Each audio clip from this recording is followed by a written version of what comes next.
আসসালামু আলাইকুম বন্ধুরা, আজকে আমরা চলে আসলাম রাতের বেলা চাইনার স্ট্রিট ফুডের দোকানে। আসলে এটা স্ট্রিট ফুড না, স্ট্রিট ফ্রুটস।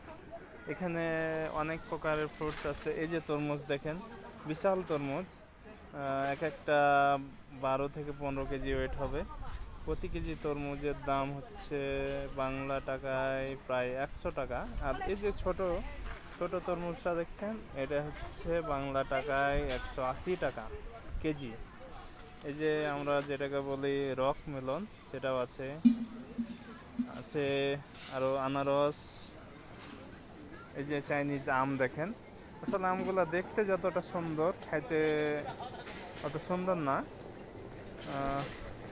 আসলে এগুলো দেখতেই সুন্দর। এখানে কয়েক প্রকারের আম দেখছেন। এই যে এই আমটা মোটামুটি, ওই আমটা ভালো, বাংলাদেশি ফজলি আমের মতো আমটা। দেখতে অনেক সুন্দর, কিন্তু আসলে বাংলাদেশের মতো এখানকার আমে বাংলাদেশের মতো স্বাদ পাবেন না।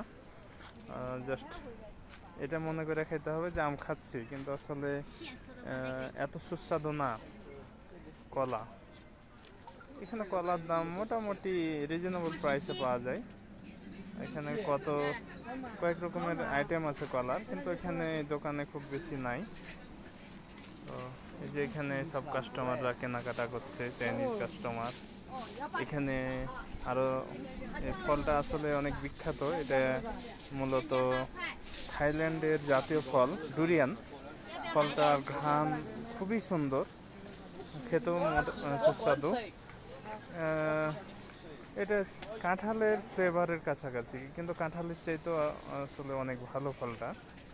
দামও যথেষ্ট বেশি। এটা 48 ইয়ান 1 কেজি। ফলের দাম 48 ইয়ান।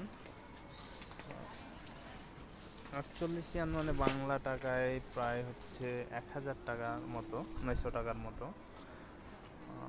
এই যে দেখছেন, সব সাজিয়ে রাখছে। ফলগুলো আসলে অনেক দামি হওয়ার কারণে সবাই গোটা নেই না। আসলে অনেকের প্রয়োজনও পড়ে না, হয়তো বা সেই জন্য নেই না। কিন্তু এই ফল আসলে অনেক দামি। এক একটা ফলের ওজন 3 কেজি 4 কেজি হবে। সেক্ষেত্রে অনেক দাম হয়ে যায়। ওই কারণে ম্যাক্সিমাম লোক ভেঙে ভেঙে আর কি ফলটা কিনে। এই যে এখানে আরও বড়ের মতো ফলটা, এটা খাইতে অনেক সুস্বাদু, কিন্তু আমি আসলে নাম জানি না কি নাম। এখানে আরেকটা ফল আছে, এটা কি ঠিক, এটারও আমি নাম জানি না, আমি খাইনি এটা। তো এই হলো এখানকার ফলের বাজার।